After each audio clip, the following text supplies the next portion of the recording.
자, 여러분들, 그러니까 베드로 하면 여러분 어떤 이미지를 가지고 계세요? 뭐 주일학교 설교를 하고 있다면 여기저기서 이렇게 막 말들이 많았을 거예요. 뭐 갈릴리 여부요, 무식한 사람요, 세 번이나 예수님을 배반한 사람이죠. 또 이제 뭐 좋은 인식을 가지고 있는 사람들은 주는 그리스도시요 살아계신 하나님의 아들이라고 신앙 고백을 했던 훌륭한 신앙인이죠. 예수님의 수제자 또는 제자들의 맏형, 이 베드로에 대한 평가가 다양할 겁니다. 하지만 딱 한마디로 말하면 열혈남아라 할 수 있죠. 사복음서에 만나는 베드로는 항상 이 생각보다 말이 먼저 앞서고요, 행동이 먼저 앞서요. 그래서 주먹, 칼을 먼저 뻗었던 사람이기도 합니다. 아주 이제 다혈질적인 성격, 또 행동파 사람이라고 할 수 있어요. 그런 이미지, 그런 사복음서에 가지고 있던 이 베드로의 이미지와는 달리 오늘 우리가 만나는 베드로는요, 굉장히 탁월한 설교자, 이 구약의 성경에 해박한 지식을 가지고 있는, 또 구약의 성경을 능수능란하게 적용을 해서 지금 현재 우리의 삶에 대한 해석을 해내는 설교자의 모습을 우리에게 보여집니다. 자, 베드로가 남다른 권위를 가지고 또한 그들에게 설교를 하고 있는 그 현장을 가보는데요, 그것은요 마가다락방에서 120명의 제자들이 함께 기도를 하고 있던 중이었어요. 그러니 한참 기도가, 그 열기가 올라올 때, 그리고 흥분과 이 긴장이 가득 차 있을 때, 전율이 흐르고 있을 때 갑자기 그 형제들 중에 베드로가 떡하니 일어나요. 이 마가다락방에서 기도하고 있던 사람들이 깜짝 놀라 이제 베드로를 보게 되죠. 그 내용인즉슨 우리가 지금 이제 11명의 제자가 되었다. 그런데 본래 12명이었지만 왜 우리가 11명이 되었는지, 그리고 우리는 어떻게 해서 이제 나머지 한 명을 뽑을 것인가에 대한 그 설명을 합니다. 15절부터 쭉 읽어가면 바로 이제 왜 11명의 제자가 되었는가, 성경에 마땅히 응한 대로 바로 주님의 제자에서 제외된 사람이 있는데 주님을 잡으려는 그 앞잡이 은30냥에 배신한 가룟 유다라 말을 해요. 이 마태복음 27장 5절에 보면 바로 유다가 은을 성소에 넣고 목매달아 죽었다. 이걸 두 개를 합치면 목매 자살한 가룟 유다가 아무도 이 시체를 거두지 않았죠. 방치해 둔 채 있었는데 이게 목에 걸어뒀던 이 줄이 끊어지므로 말미암아 땅으로 곤두박질 쳐요.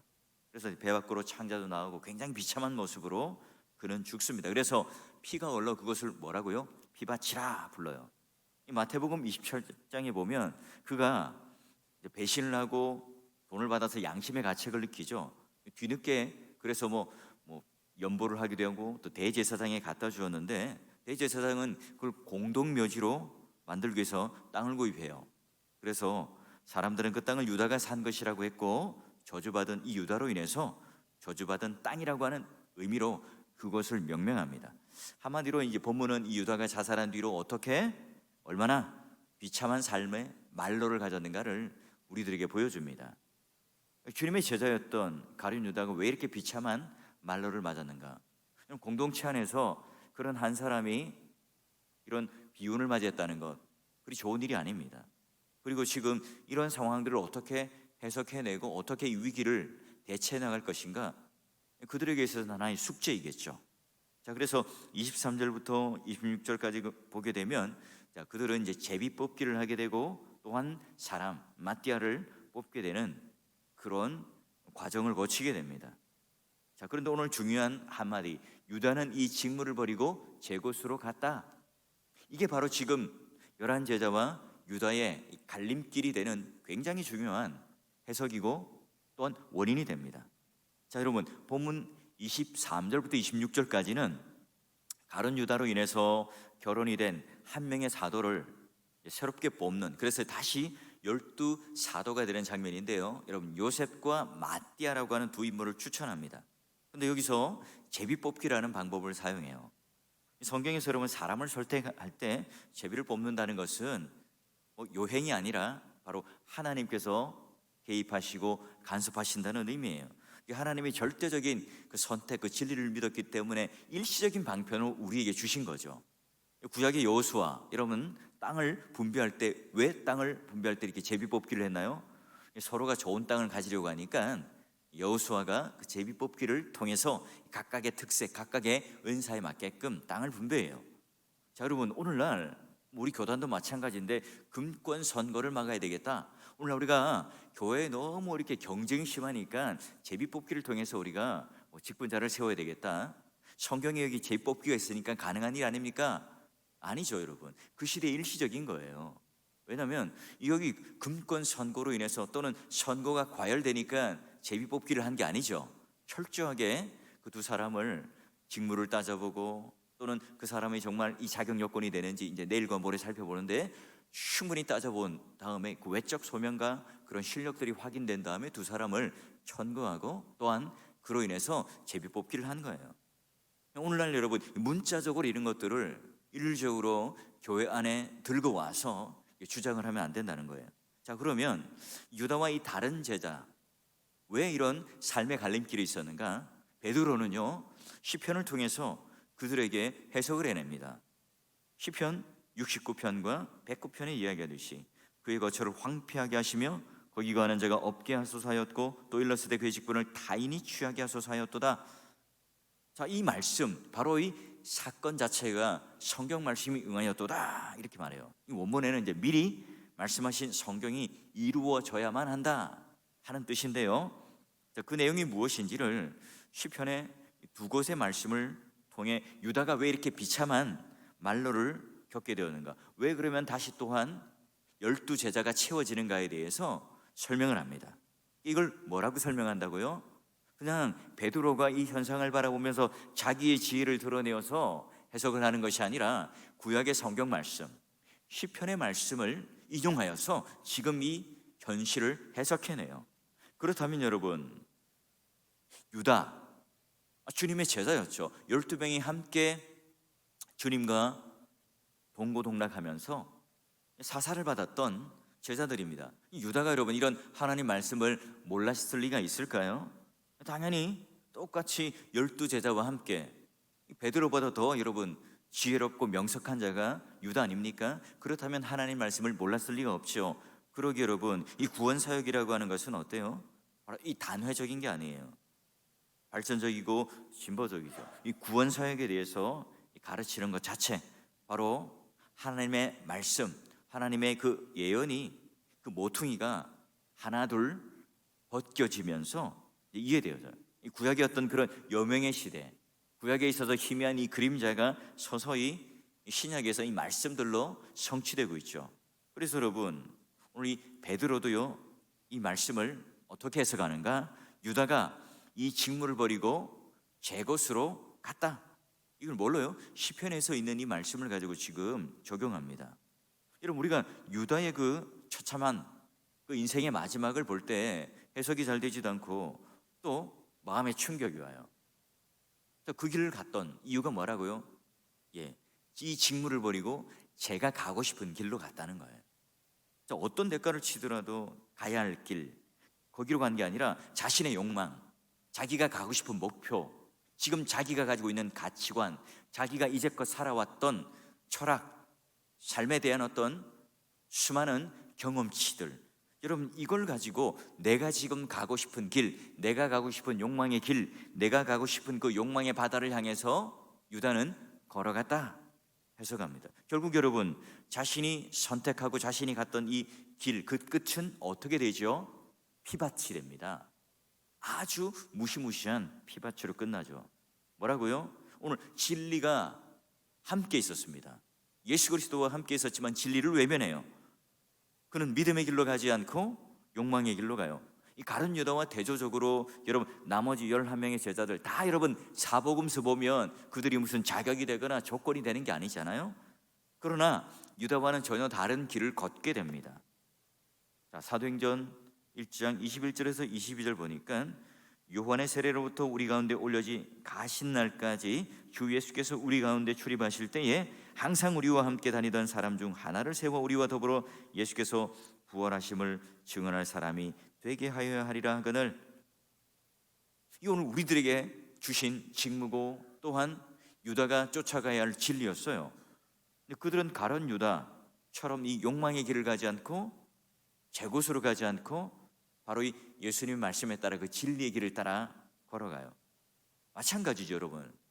나머지 11 제자도요, 한때는 욕망의 바다에서 허우적거리며 살았죠. 그러나 시간과 공간을 초월하는 주님, 부활하신 예수님을 만나 믿습니다. 시간과 공간을 초월하는 이 말씀이, 그 예언이 성취되어서 지금 이 순간 나를 뚫고 오는, 내 삶을 뚫고 오는 그 놀라운 은혜를 경험해요. 그래서 이제껏 살았던 이 욕망의 법칙이 나를 올가매고, 내가 이 욕망의 바다 한가운데서 이제는 휩쓸리거나 함몰되거나 빠지는 것이 아니라 길이요 진리요 생명이신 그 주님만을 쫓아가는 길을 선택해서 전혀 다른 길을 살아가요. 현실적으로 그들도 고달프죠. 지칩니다. 그러나 그 삶만이, 그 길만이 영원히 영광스러운 생명의 길이라는 사실을 알아요. 이제는 볼 수 있는 믿음의 눈을 가졌습니다. 왜 그렇습니까? 바로 부활하신 예수께서 오늘 우리들에게 성령이라고 하는, 성령 하나님이라고 하는 그 조명을 통해서 진리를 깨닫게 하시는 그런 은혜를 주셨기 때문에 가능해요. 그래서 이제껏 그들의 육신의 눈으로 보고 믿고 또한 확신했던 그 길이 아니라 주님을 쫓을 수 있는, 내 삶의 모든 이 분기점, 내 삶의 모든 이 방향을 완전히 바꿔놓는 그런 주님을 만난 이후에 그들은 이제 사도행전을 써가는 주인공이 되어요. 시간과 공간을 초월하는 믿음을 지닌 이 삶을 통해서 이 자신이 이제 이런 하나님의 삶을 따라가는 사도행전을 써내려가는데, 반대의 경우 유다는 자해를 하고 그 결과가 죽음으로 비참하게 맞는 것을 대조적으로 보여줍니다. 여러분, 우리가 이 땅을 살아가면서 바로 그 주님의 길을 쫓고 또 주님의 그 진리를 쫓아 살아가는 이 일보다 영광스러운 일이 없죠. 만약 여러분, 가룟 유다가 이 자기 욕망을 떨쳐버리지 못하고 또한 욕망의 바다에서 여러분 이 제 곳으로 갔다면 어떻게 되겠어요? 똑같이 제자들도 이런 영광을 얻을 수가 없겠죠.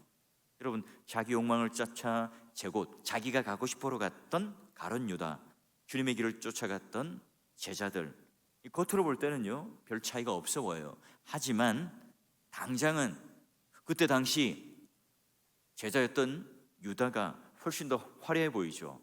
그는 뭔가 의협심을 가지고 이 세상의 군병들에게, 정치들에게 고발을 하고, 말하자면 오늘날 치면 뭐 공익 제보자, 내부 고발자라고 할 수 있죠. 그리고 그 대가로 은 30냥을 받아요. 자기 주머니는요 땡그랑 은 30냥이 번쩍거리고 있겠죠. 그러나 그 결과는 잠깐 그 만족을 누렸지만 완전히 다른 길을 걷게 됩니다.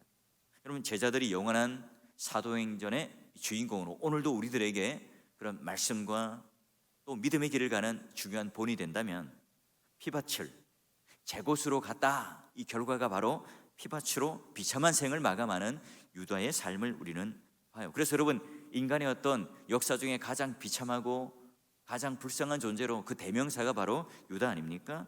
그럼 이렇듯 이 천양지차 완전히 다른 길로 가게 만드는 그 원인이 뭔가? 그렇죠. 우리가 지금 주님을 믿고 있는 그런 현재 내 삶 가운데 진리를 외면한 채 내 현실만을 집착하고 만져가는가? 여러분, 그렇다면 우리 역시 가룟 유다와 같이 전철을 밟을 수 있어요. 2000년 전에 누구나 다 이런 욕망의 바다에 빠져 살아가는 인간들 예외 없이 여러분 모두가 다 바람처럼 흔적도 없이 사라져 버립니다. 반면 여러분, 참수형을 당하죠. 고난을 당하죠.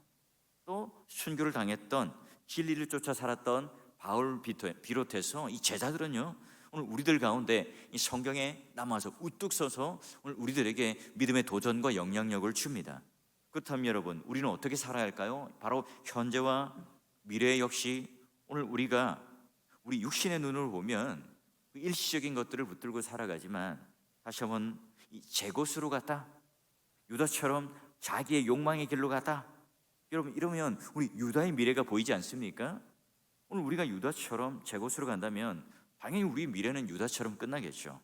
반대로 진리를 쫓는다면 우리 미래는 사도들처럼 사도행전에서 함께 우리가 동역하고 그 길을 걸어가는 영광의 길을 걸어갈 거예요. 믿음의 동역자 여러분, 왜 여기서 여러분 다시 베드로는 굳이 그 은혜로운 기도의 자리에 유다의 그런 어두운 역사, 또는 여러분 12지파들 가운데 또는 12제자들 가운데 하나의 허물이고 약점이잖아요. 왜 이런 고통스러운 과거의 기억들을 들춰낼까요? 여러분, 가룟 유다가 없어지고 왜 또 한 사람을 채우는 일이 중요할까요? 여러분, 이 시점에서 여러분, 과거를 청산한다는 것은 굉장히 중요하죠. 이 과거의 일에 대하여 오늘 우리의 주어진 이 삶의 조건에 대해서 만족할 수 있지만, 여러분, 이 과거에 대해서 우리가 인정하고 그 죄에 대해서 직면하고 청산하지 않으면 앞으로 한 걸음 더 나아가지 못해요. 그들은 지금 이 과거의 문제에 대해서, 잘못에 대해서 도피하는 것이 아니라 직면해요. 그래야만이 깨끗하게 정리가 되고 이제 그 남은 한 자리에 합당한 사람이 들어와서요, 축복의 상속자로 이제 정체성을 깨달으며 사역을 할 수 있겠죠. 여러분, 하나님 백성 가운데 이런 자존감이 없다면, 우리가 이런 12 그런 제자들 안에 섰다는 기초가 없으면, 여러분, 우리는 뭐 언제든지 권력자들 앞에 굽신거리며 또한 그 은 30냥에 우리 양심과 우리 신앙을 팔아버릴 수 있는 가능성이 있다는 거예요. 여러분, 마가복음에 보거나 마태복음에 보면 왜 주님께서 12제자를 굳이 세웠죠? 여러분, 창세기 여러분 왜 12지파가 계속해서 나옵니까? 여러분, 우리가 보니까 12지파가 고정된 인물들이 아니에요. 그리고 여러분, 장자권이 혈통으로만 맏아들이라고 계속 유지하는 것이 아니죠. 영적인 리더십을 가지는 자들은 따로 있습니다. 여러분, 오늘 우리가 봤던 14절 안에도 세우리라, 이 말씀은요, 창조하셨다, 만드셨다는 의미예요. 여러분, 주님께서 다시 12제자를 세운다는 의미는 새롭게 만든다, 새롭게 창조한다, 새롭게 이스라엘을 재창조하신다는 의미예요.